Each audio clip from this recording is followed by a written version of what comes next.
Ain't talk, but I'm gonna talk. Corner production presents.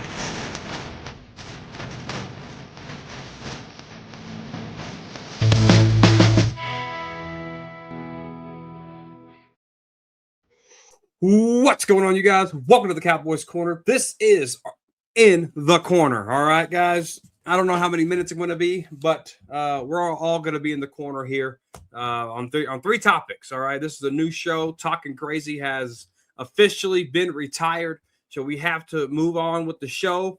And this will be a Cowboys Corner solo show called In the Corner. All right, guys. So let me know if you guys are ready in the comment section below. But I want to talk about three things. And one of the first things that we want to talk about is Tony Romo's one true regret. All right. Tony Romo was on the Pardon My Take podcast. And he admitted that his single biggest regret in his life is failing to bring a Super Bowl back to Dallas.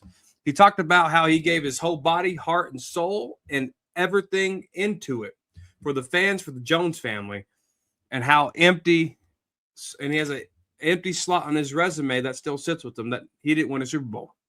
And when you look at Tony Romo's career, he's 2-4 in the playoffs. The two wins came in 2009 and in 2014.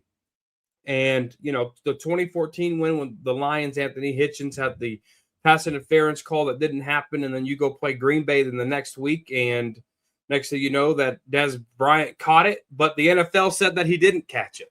And this is where we're at with Tony Romo's playoff record. Obviously, it could have been better when you look at the Cabo game, when you look at the fumbled snap.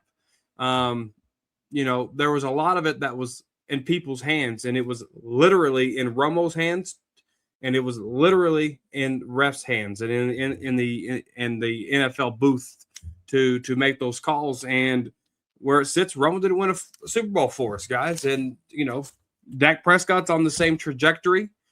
He's 2-5. Romo's 2-4.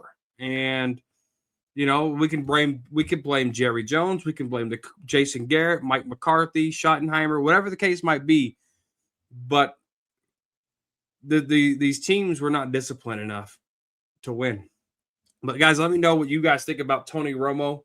And you know, as a fan, were you a Romo guy? Did you want Romo to hoist the Lombardi? Let me know in the comment section below, guys.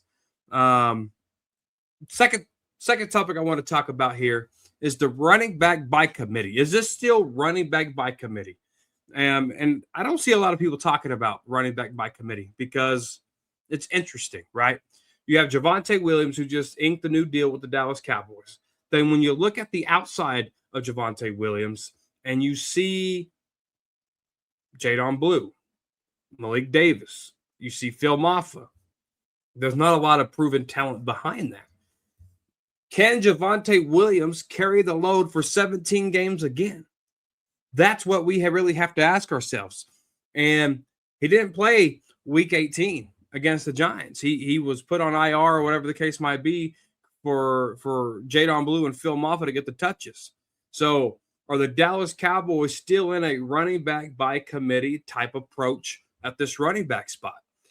Outside of Javonte Williams, there's nobody else proven. So you're absolutely right. This is a running back by committee until somebody steps up, whether that's Jaydon Blue, Phil Maffa, Malik Davis, Dominic Richardson. You know, he's on the back of the roster chart here. Is this a good approach to go into this, right? When Schottenheimer's second year as a head coach, and they're really gambling on these draft picks that didn't pan out for them last year. They're gambling on a veteran like a Malik Davis to duplicate the little success that he had this year. What's competition really going to be like? Is Jaydon Blue going to get a fair shake? Is Phil Maffa going to get a fair shake?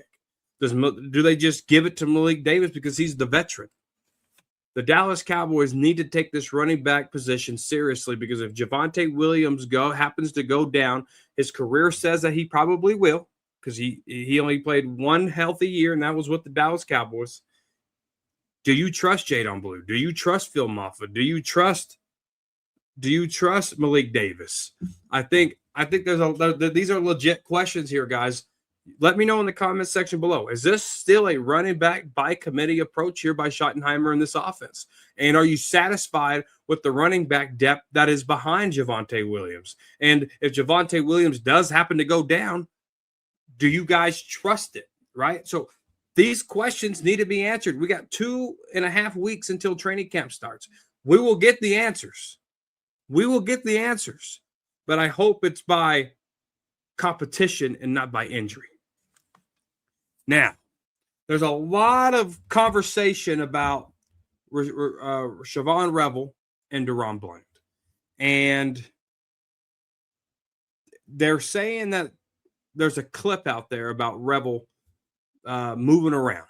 And a lot of Cowboy fans are happy about this clip because we didn't get to see these clips last year. Siobhan Revel was not confident in his knee. Siobhan Revel wanted to wear the knee brace in the games during practice.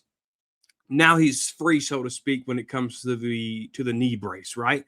And now he's moving around. He's actually training. He has a full, healthy offseason going into training camp. And there's a lot of good planting here. And you want to see this from your, what do we get him in the third round? From your third round draft pick in Siobhan Revel last year. Because the Dallas Cowboys have not done a good job drafting. So if Revel can come in here and be really good and be good enough where he can put Bland on notice, then let's check that box and let's get that done.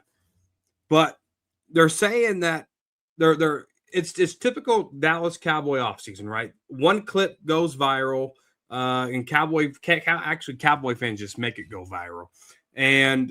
But I've seen the video of Revel, backpedaling, planting on that knee, and I'm not necessarily going to blow up the video, but I'm going to say this. I'm happy that he has confidence in that knee because we need him on that field, right?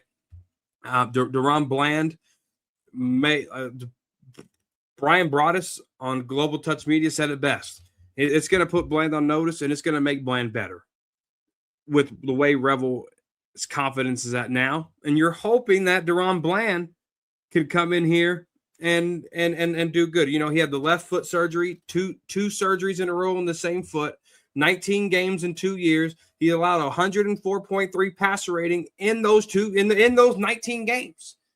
So if Siobhan Revel can come in here and help DaRon Bland, it's confidence, play, competition, that's going to be good for this football team. You got an outsider like Kobe Durant coming in, trying to make a name for himself too. You got Josh Butler, who came off of ACL, who played really well up until he got injured. How does he come in and play? Is he just going to go back to the no-name guy, or is he going to make a staple for himself, right? This cornerback position is scary, just as much as the running back position, right? Running back by committee, cornerback by committee. Somebody has to step up. And if Revel can be the guy that steps up and plays well, then we need to soak that in, and we need to hit that on the head, and we need that on our team today. Because there's a lot of question marks. And if Revel can step up and be the draft pick that he can be and help this football team, then that's exactly what needs to be done. But guys, let me know on these three topics: Tony Romo, DaRon Bland versus Revel, running back by committee. Guys, let me know in the comment section below what you guys think. Cowboy Nation, you're officially out of the corner. But this has been In the Corner with Cowboys Corner. Peace.